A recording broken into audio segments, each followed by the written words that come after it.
ఆలస్యం అయినందుకు క్షమించండి. మన ప్రకాశం గారి అబ్బాయి కాలేజ్ సీటు గురించి ఎమ్మెల్యే గారితో మాట్లాడి అక్కడి నుంచి నడిచి వచ్చేసరికి ఎంతసేపు అయింది. కౌన్సిలర్ గారు, మీరేమనుకోనంటే ఒక మాట చెబుతాను. మన ఊరి వారంతా కలిసి మీకు మోటార్ సైకిల్ కొనివ్వాలని నిర్ణయించారు కదా, అది ఎందుకు వద్దంటున్నారు? మీరు ఇలా తిరిగితే మీ ఆరోగ్యం ఏమైపోతుంది? నా క్షేమం కంటే ఊరి క్షేమమే నాకు కావాలి. ఎవడైతే తన తిండి తాను తిని తన డబ్బు ఖర్చు పెట్టుకొని నిస్వార్థంగా ఊరికి సేవ చేస్తాడో వాడి వల్ల ఊరు బాగుపడుతుంది. కానీ ఈ రోజుల్లో అవన్నీ నిజమని ఎవరంటున్నారు? భాగ్యలక్ష్మి గారికి, భాగ్యలక్ష్మి గారికి, భాగ్యలక్ష్మి గారికి, భాగ్యలక్ష్మి గారికి, భాగ్యలక్ష్మి గారికి, భాగ్యలక్ష్మి గారికి, భాగ్యలక్ష్మి గారికి, భాగ్యలక్ష్మి గారికి, భాగ్యలక్ష్మి గారికి, భాగ్యలక్ష్మి గారికి, భాగ్యలక్ష్మి గారికి, భాగ్యలక్ష్మి గారికి. ఈవిడ్ని ఎక్కడో చూసినట్టుందే. 2 సంవత్సరాల ముందు ఇంటింటా తిరిగి అంటుతోమేదండి. హైదరాబాద్ వెళ్ళి పార్టీలో చేరిందండి.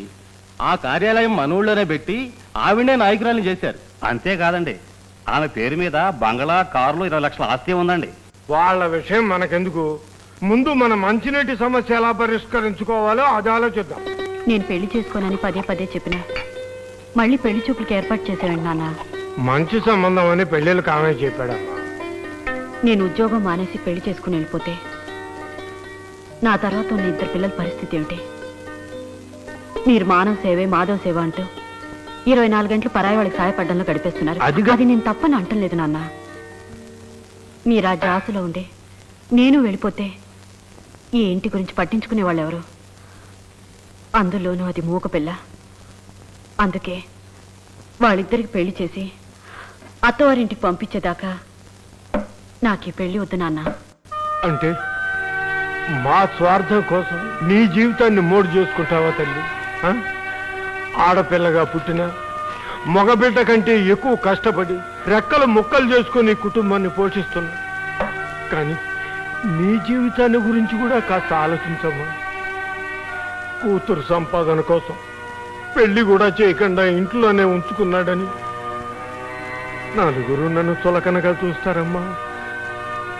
పెళ్లివారు వచ్చే టైం అయింది. నువ్వు వెళ్ళి తయారవమ్మా. నా మాట విను తల్లి, వెళ్ళమ్మా.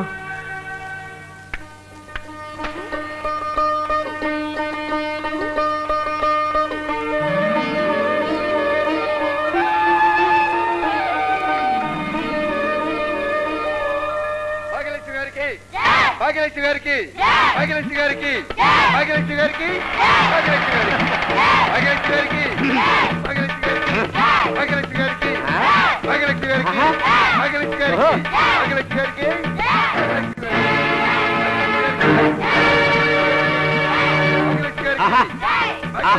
చూసారా మొహం ఎలా కళకళలాడిపోతుందో? ఈ పెళ్లిళ్ళ కాబోయే వచ్చానంటే అంతే రాజయోగం పట్టినట్టే. కౌన్సిలర్ గారికి కాబోయే మంత్రి గారి సంబంధం తీసుకొచ్చానండి. బేసిక్గా లేదు అంతే. ఇస్తా, నేను ఇస్తాను కదా, ఆంధ్రదేశానికి ఒక స్ట్రోక్ ఇస్తా. అదిగో అమ్మగారు ఇచ్చారండి. భాగ్యలక్ష్మి గారికి, భాగ్యలక్ష్మి గారికి, రండమ్మా. భాగ్యలక్ష్మి గారికి, భాగ్యలక్ష్మి గారికి. అయ్యా మీరు భాగ్యలక్ష్మి గారు. వారు అయ్యా, నన్ను భాగ్యలక్ష్మి గారి మొగుడు అంటారు. చిన్నప్పుడు ఏదో పేరుండేది కానీ ఇప్పుడు పోయింది. నమస్తే మాస్టర్ గారు. భాగ్యలక్ష్మి గారికి. అరే ఇతను నా స్టూడెంటే. అవును మాస్టర్ గారు, మీ దయవల్ల ఇంతవన్నీ అయ్యాను మాస్టర్ గారు. మీరేనండి పెళ్లి కొడుతారు. శుభం. రండమ్మా లోపల. రండమ్మా, దయచేయండి. భాగ్యలక్ష్మి గారికి, భాగ్యలక్ష్మి గారికి. ఏంట్రా ఇది? రా ఇంటికి వెళ్దాం. నేను ఇప్పుడు రాలేను పో, నాకు బోల్డ్ ముఖ్యమైన పనులు ఉన్నాయి. భాగ్యలక్ష్మి గారికి, మీరు కానీ భాగ్యలక్ష్మి గారికి, భాగ్యలక్ష్మి గారికి. ఉండవే నువ్వు ఒకటి, నేను అక్కడ. భాగ్యలక్ష్మి గారికి జై అంటే రవిబాబు చాక్లెట్లు గోళీలు కొనుక్కోడానికి డబ్బులు అన్ని ఇస్తా అన్నాడు. చెవి నొప్పి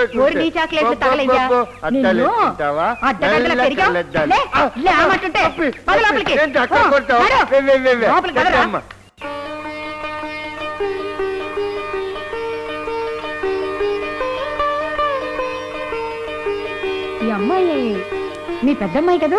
అవునమ్మా. ఆహా, అచ్చం కుందన బొమ్మలా ఉందనుకోండి. లక్ష్మీ గారు ఉట్టి పడుతుందండి. సాక్షాత్తు మీ అబ్బాయి గారి కోసం పుట్టినట్టుందండి. కరెక్ట్. మీరు కాస్త ఊరుకోండి. అమ్మాయి నువ్వు లోపలికి వెళ్ళు.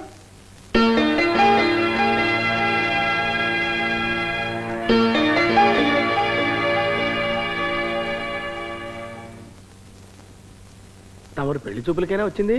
మరి లేకపోతే తినడానికి ఏమైందండి? అబ్బబ్బే మీరేం కంగారు పడకండి. మేము మీ పెద్ద అమ్మాయిని చుట్టానికి రాలేదు, రెండో అమ్మాయిని చుట్టానికి వచ్చాం. మా రెండో అమ్మాయి తెలుసు తెలుసు తెలుసు, మూగ అమ్మాయిని తెలిసే వచ్చాం. మీరు స్వార్థం లేకుండా ప్రజాసేవ చేస్తున్నారని, తను కూడా మీ దగ్గరే చదువుకున్నానన్న గౌరవంతో మూగ అమ్మాయి అయినా సరే ఎలాగైనా ఆ అమ్మాయినే పెళ్లి చేసుకుంటానని పట్టుబట్టాడు. పైగా నా తమ్ముడి కంటే మీ పెద్దమ్మాయి కొంచెం వయసులో పెద్దది కదండి, అందుకే రెండో అమ్మాయిని చూసుకోవటానికి వచ్చాం. ఇలారా సరిగ్గా ఇలాగే పిల్లని చుట్టానికి వెళ్ళి తల్లి నచ్చిందని చెప్పాడంట ఒక పెళ్లి కొడుకు. అక్కడి నుంచి తప్పించుకొచ్చేసరికి తల ప్రాణం తోక్కొచ్చింది, తోక్కి. అమ్మ ఒక్క మాట, తను పెళ్లి చేసుకుని బయటికి వెళ్ళిపోతే తన సంపాదన మీదే ఆధారపడ్డ మా కుటుంబానికి జరుగుబాటు ఉండదేమోనని పెళ్లి చేసుకోనని భీష్మించు కూర్చుంది జ్యోతి. అక్క పెళ్లి అయితే గాని మేం పెళ్లి చేసుకోమని చెల్లెళ్ళు పట్టుబట్టు కూర్చున్నారు. మీకు మా రెండో అమ్మాయే నచ్చితే తప్పకుండా ఇచ్చి చేస్తాను, కానీ జ్యోతికి కూడా ఒక మంచి సంబంధం దొరికేదాకా మీరు కాస్త ఓపిక పడితే. అబ్బే దానికే ఉందండి, అలాగే కానిద్దాం. చూసావా, నువ్వే కావాలని కోరి వచ్చాడంట. నచ్చాడా?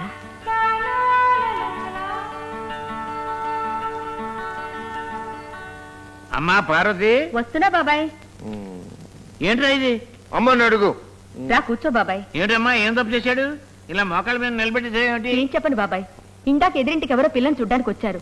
వాళ్ళు ఇచ్చే చిల్లర డబ్బులకి చాక్లెట్లకి ఆశపడి సిగ్గు సరం లేకుండా ఆ వచ్చిన వాళ్ళకి జై కొడుతూ ఆ గుమ్మ ముందు నిలబడ్డాడు.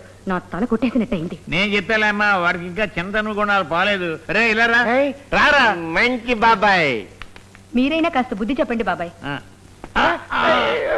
బాబాయ్ రే, ఎదురింటే ఆయన నీకేమవుతాడో తెలుసా? మావయ్య. ఆయన కూతురు నీకేమవుద్ది? ఏమో మరదలు. మరదలంటే నువ్వు పెళ్లి చేసుకోవడానికి వరుసైన పిల్ల అన్నమాట. అసలు ఏం జరిగిందో తెలుసా? మీ నాన్న పోయాక మీ అమ్మ నిన్ను తీసుకుని మీ మామ ఇంటికి వచ్చేసింది. అన్నయ్య, నేను కూడా పోతే వీడికి ఎవరు దిక్కుండదిక, నీ పిల్లలు ఒక పిల్లనిచ్చి పెళ్లి చేస్తే నీ ఇంట్లోనే పడుంటాడు అని బతిమలాడు చెప్పిందిరా పాపం. చిచ్చి పిచ్చాడు, అడిగి పెళ్ళేమిటి, నా కూతురు నుంచి పెళ్లి చేయడం ఏమిటి, తూ అని మీ అమ్మని అవమానించాడు. దాంతో ఆవిడ కష్టం కలిగి ఆ ఇల్లు విడిచిపెట్టేసి ఈ ఇంటికి వచ్చేసిందిరా. పాపం అమ్మ. రే, అంతా విన్నావు కదా, ఇప్పుడు ఏం చేస్తావు? నేను ఏం చేయాలి? ఆ ముగ్గురు పిల్లల్లో పిల్లని పెళ్లి చేసుకో.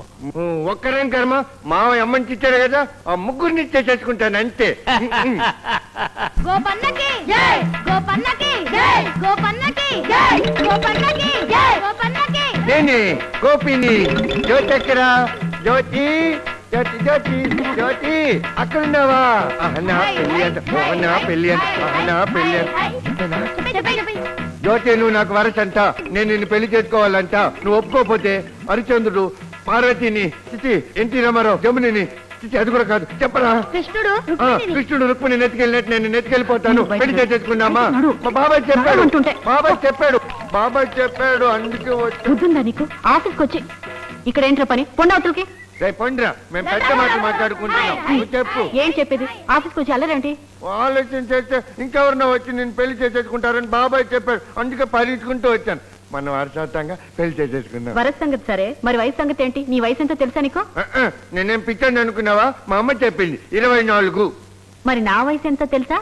29 పూర్తవుతుంది. అయితే ఏంటి? 24 కంటే 29 ఎక్కువ. మొగుడు వయసు కంటే పెళ్ళ వయసు ఎప్పుడు తక్కువగా ఉండాలి, లేకపోతే వరహీన అంటారు. నువ్వేదో అబద్ధం చెప్తున్నావు అనిపిస్తోంది. ఇంకో ఉండు, కనుక్కొని చెప్తాను. ఏంటి 24 ఎక్కువ, 29 ఎక్కువ? 29 ఎక్కువ. ఆ మాత్రం తెలీదా పిచ్చోడా? 29 ఎక్కువ. విన్నావుగా, నీకంటే పెద్దదానైనా నన్ను చేసుకుంటే నీకు పాపం గోపి. నువ్వు చచ్చిపోయి పైలోకం వెళ్ళాక అక్కడ యమధర్మరాజు నీ గోళంలో సూదులుకొస్తాడు. సలసల కాగే నూనెలో స్వయిన్ వేయిస్తాడు. నువ్వు బాధపడుతూ నేను చూడలేను గోపి, అందుకే నన్ను పెళ్లి చేసుకోదే. మరి ఇప్పుడు ఎలా? మీలో ఎవరో ఒకరిని చేసుకోమని బాబాయ్ చెప్పాడా? పూరి దుర్గని చేసుకుంటాను. అయ్యో, దుర్గకి 24గా గోపి. పెళ్లి కూతురు వయసు ఎప్పుడు తక్కువ ఉండాలని చెప్పాను కదా. నువ్వు ఎప్పుడు ఇట్టాగా అంటావు. నువ్వు లేదు, దుర్గా లేదు, వాణి చేసేసుకుంటాను. వాణిని చేసేసుకో. ఇప్పుడు వాణి ఎక్కడుంది?